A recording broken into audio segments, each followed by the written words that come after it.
यमुना नारायण बोला। यमुना तो जल पानी है ना, नारायण कैसे होगी?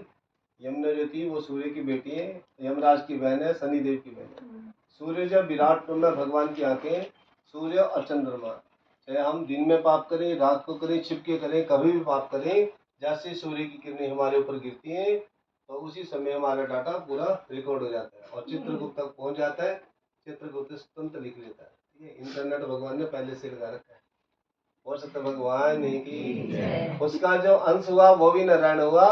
जब कलिंदी धरती पे आई तो उसने भगवान की तपस्या की। जब कृष्ण भगवान उसके पास आए तो उसे विवाह किया, उसे स्थान दिया यमुनोत्री का और कहा जो भी तुम्हारे दर्शन करेगा वह मेरे वैकुंठ का अधिकारी होगा। तब से वह 4 धाम में गिनी जाने लगी।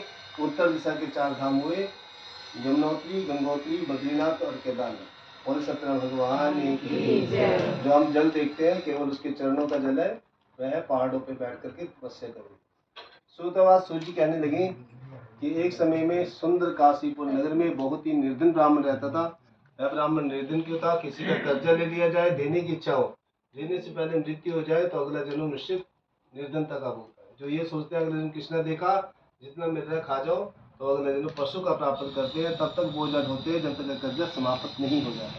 बोले सत्य भगवान की। भूख पर जाकर आदर से पूछा, हे विप्र, तुम नित्य दुखी हुआ क्यों इस पृथ्वी घूमते हो? ये सब मुझसे कहो, मैं सुनना चाहता हूँ।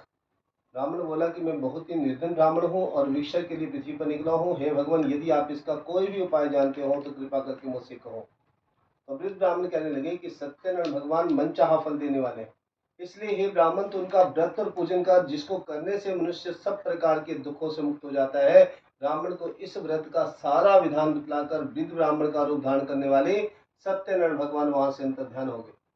जिस व्रत को वृद्ध ब्राह्मण ने बतलाया है मैं उसको करूंगा, यहाँ निश्चय कर उस ब्राह्मण को रात भर नींद नहीं आई और सवेरे ही उठकर सत्यनारायण भगवान के व्रत का निश्चय कर वह ब्राह्मण भिक्षा के लिए चला और उस दिन उसे भिक्षा में बहुत प्रकार का धन मिला, जिससे उसने अपने बंधु बांधवों के साथ सत्यनारायण भगवान का व्रत पूजन किया।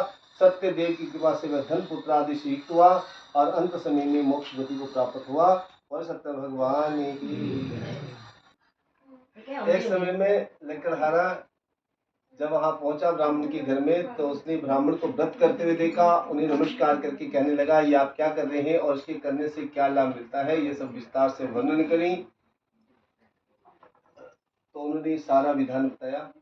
लकड़हारा इससे बहुत प्रसन्न हुआ और मन में विचार किया कि आज लकड़ियां बेचने से जो धन मिलेगा उसी से ही मैं सत्यनारायण भगवान का उत्तम व्रत करूंगा। श्रद्धा माता सती है, विश्वास शंकर भगवान है, जिनके हृदय में इन दोनों का वास होता है, वहां पे मोक्ष देने के लिए विष्णु भगवान को आना पड़ता है। एक समय में राजा दक्ष ने यज्ञ रचाया था तो उसके अंदर श्रद्धा थी, विश्वास नहीं था। उसने समस्त देवी देवताओं को बुलाया लेकिन शंकर भगवान को नहीं बुलाया। वहां पे सभी देवता नारायण नारायण